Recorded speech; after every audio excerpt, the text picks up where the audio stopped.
百会穴，百会穴位于头顶，两耳间连线的终点就是百会穴。百会穴别名三阳五会，针灸资生经记载，百会穴百病皆足。由此可知，百会穴对很多的问题都有调节作用，也是养生保健的大穴。经常刺激百会穴，可提神醒脑、清理头目，对头部的大多问题都有一定的调节作用。刑侦指药歌记载，或针锋先下。风府百会中，百会穴是手足三阳经与督脉的交汇穴，可调节各阳经精气，对风寒和风热均有疏散作用。另外，百会穴是人体最高的穴位，艾灸百会穴对中气下陷的问题有一定的调节作用。这个原理有点像热气球一样，利用艾灸的温热作用，使阳气中气上升。小海穴，小海穴位于手肘部内侧，在尺骨鹰嘴与肱骨内上髁之间的尺神经沟中。这个地方拨揉一下，会有电麻感直接传导至小拇指。手机拿久了，很多人会出现手臂这一侧以及小拇指的酸胀麻木、不舒服的感觉。拨揉小海穴对手臂以及小拇指的酸胀麻木有一定的缓解作用，是小肠经的合穴，专调对应经络脏腑的问题。昆仑穴，昆仑穴位于外踝与跟腱之间的凹陷中。昆仑穴是足太阳膀胱经的经穴，膀胱经从头走足，根据经脉所过主治所及。昆仑穴对头痛、落枕、颈肩腰背以及下肢和踝关节等膀胱经旋区域的问题都有一定的调节作用。一书入门记载，背曲杖行之人真两足。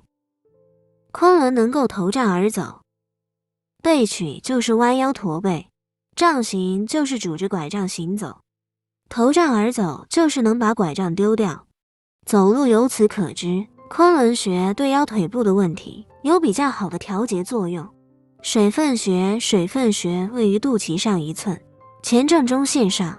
水分穴别名分水，是调节水液代谢的重要穴位。我们喝进去的水以及食物中的水分，正常情况下身体会自动进行分配，分到膀胱或者分到小肠、大肠。但如果分配失常了，就容易出现水湿泛滥的情况，出现水肿或者拉稀等水液代谢失常的表现。在大自然中，洪水的泛滥与水库不能蓄水、水土流失、河道淤积等因素有关。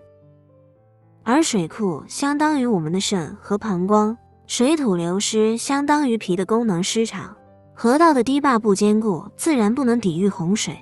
河道淤积相当于我们的肺，不能通调水道。水液代谢与肺脾肾密切相关。水分穴属任脉，任脉总任诸阴经，与肺脾肾等各条阴经均有联系。刺激水分穴可调节血液的分配，对血液代谢失常的问题有调节作用。百正赋记载，阴陵水分去水肿，治其阴陵泉培土治水。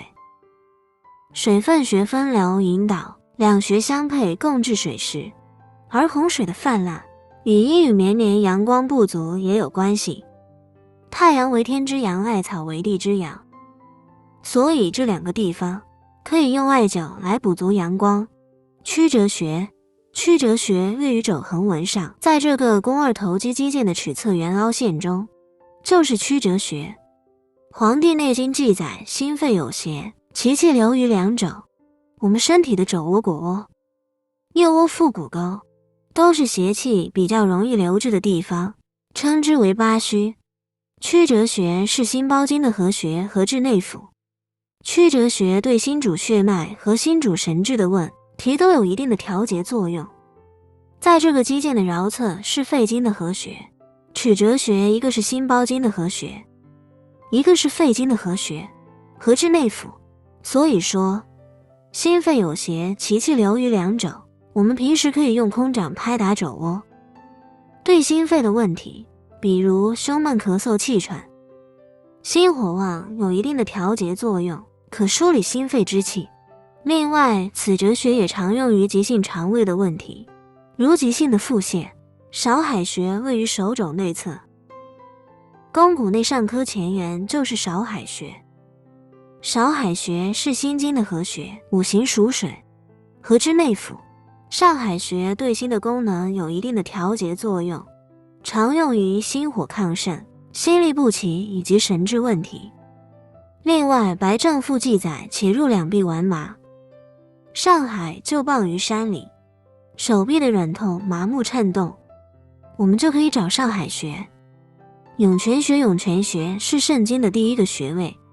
涌泉的意思就是肾经的精气在这里像泉水一样涌出，充阳肾经，所以常刺激涌泉穴，可充养人体的肾精肾气，是养生保健的大穴。涌泉穴位于足底，脚蜷起来，在这个凹陷的位置就是涌泉穴。涌泉穴是肾经的井穴，在五行当中，火曰炎，上火的特性都是往上走。当火都在上面的时候，就容易出现上热下寒的问题。上面特别容易上火，下面脚又特别凉。刺激涌泉穴可引火归元，促进水火的寂静心肾的交通，对睡眠的问题也有一定的改善。另外，肾主纳气，刺激涌泉穴可引气下行，像一些胸闷气喘的问题，我们也可以找涌泉穴。刺激涌泉穴，我们可以找2个这样软软的弹力球，把它放在脚底涌泉穴的位置上，穿上袜子，这样我们站立的时候就能很好的刺激到。有手心热，手心特别爱出汗，紧张焦虑的时候出汗就更加明显。手握拳中指对应的位置叫劳宫穴，小指对应的位置叫少府穴，每天把它俩按揉3到5分钟。汗为心自厌，手掌心主要是心包经和心经循行的区域，手心爱出汗与心火旺，心神不安有密切的关系。劳宫穴和少府穴分别是心包经和心经的营穴，点压劳宫穴治疗血压骤升症。照海穴位于内踝尖下1寸，内踝下缘边界凹陷中。照海穴是8脉交汇穴之一，通于阴跷脉，阴跷照海隔喉咙。照海穴常用于咽喉部的问题，嗓子干痒透、声音嘶哑等问题，我们都可以找照海穴。按揉照海穴时，可以让舌头顶着上颚，能促进口中津液的生成，阴阳荞脉阻失，严谨的开合。照海穴对睡眠的问题也有一定的调节作用。生脉穴通于阳荞脉，照海穴通于阴荞脉。阴阳荞脉有调节下肢运动功能的作用，所以照海穴常搭配生脉穴，调节下肢阴缓阳急或阳缓阴急引起的足外翻和足内翻问题，对局部踝关节的问题。生脉穴位于外踝尖直下，外踝与跟骨之间的凹陷中。生脉穴的生字有2重意思，意思指生时就是下午的3点至5点，刚好是膀胱经循行的时间。2是生同生，有伸展的意识，经脉伸展自如，身体才能灵活矫健。生脉穴是8脉交汇穴之一，通于阳荞脉。阴阳荞脉总是下肢的运动功能，刺激生脉穴有促进膀胱经和阳荞脉的精气流通，从而达到舒展经脉的作用。所以生脉穴常用于颈肩腰腿经脉拘紧的问题。生脉穴也是踝关节问题的常用穴，有些人外踝扭伤过，平时没什么感觉，一旦受凉或者阴雨天就会感觉不太舒服，也可以每天坚持按揉或者艾灸。委中穴位于腘窝，腘横纹的中点就是委中穴。正常的腘额应该是一个 O 窝，如果有经脉气血瘀阻的情况，这里就会凸起。灵枢邪客篇记载，肾有邪其气流于两腘。经常有腰背部以及腿脚不太舒服的朋友，可以摸一摸自己的腘窝，是不是凸起来的。委中穴别名腘中隙中，是4种穴之一，腰背委中求。膀胱经从头走足，循行于整个背腰部，经脉锁骨组织所及。委中穴是调理腰腿问题的一个大穴，颈肩腰背部以及下肢等膀胱经旋行区域的问题，我们都可以找委中穴。《数问次腰痛篇》记载，足太阳之脉令人腰痛，引项及靠背，如症状是系中太阳正径出血。实证的腰痛腰扭伤，我们就可以在委中赤络。另外，委中穴也是膀胱经的合穴，膀胱的下合穴和至内府。委中穴对小便不利、遗尿等膀胱的问题。率谷少阳经相关，尤其是足少阳胆经。率谷穴是胆经和膀胱经的交汇穴，是一个常用于偏头痛的穴位。偏头痛或者头两侧胀的朋友，可以经常按揉一下这个率谷穴，每次按揉5分钟。足临气穴，足临气位于足背第4、5子骨底，结合部的前方，第5指长生肌腱的外侧凹陷中。我们可以沿着第4、5足趾往上推，推到推不动了，这个肌腱的外缘就是足临。气血足临气是胆经的腧穴。灵枢肾气一日分为40篇记载，并时间是肾者取之书，夜里子时，也就是夜里11点至1点。睡不好，经常口干口苦的朋友，可以揉一揉这个地方，看看是不是特别痛。另外，难经68难记载疏足体重结痛处，灵气也常用于这里。这里及胁内部的问题，有梳理胆经精气的作用。中陵气也是8脉交汇穴之一，痛于带脉，常用穴位之养老穴。养老穴顾名思义，就是跟老年人关系比较密切的穴位。人老了，眼睛花了，看东西模糊，耳鸣听力也下降了，所以有一个词叫人老珠黄，这个珠指的就是眼睛。《黄帝内经》上说，小肠主业所生病者，耳聋目黄。因为小肠经的循行路线是入耳中，到达目内支和目外支的，所以养老穴常用于目刺肿痛、眼花、目视不明、耳鸣听力下降等问题。另外，养老穴是小肠经的吸血，阳经的吸血主痛症，所以养老穴也常用于小肠经循行部位的疼痛。找养老穴呢，有个小方法，我们首先要找到手腕部这个凸起的骨头，这个骨头的高点，我们把手转一下，手心向胸叫一声芝麻开门，这里就变成了一个 O 窝，这个 O 窝就是养老穴。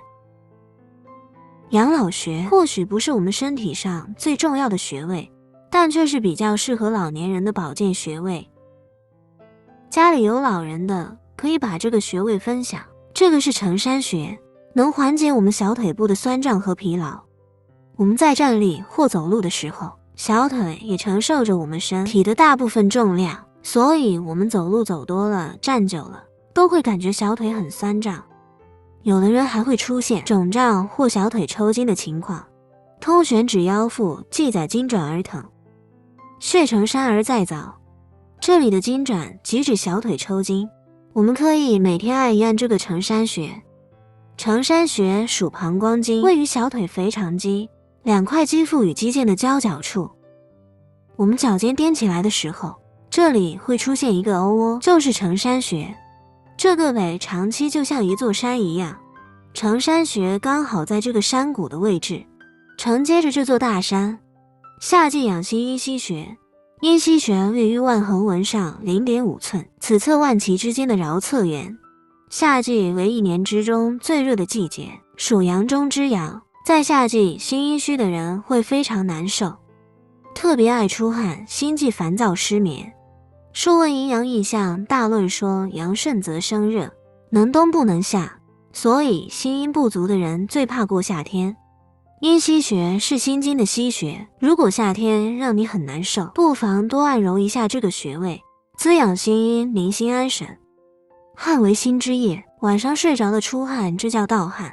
我们也可以找这个阴溪穴。此影片仅限于居家养生参考，不能代替医生诊断及治疗。关注简单生活，把健康养生分享给您的家人和朋友。订阅本频道并打开小铃铛，以便及时收到最新的养生妙招。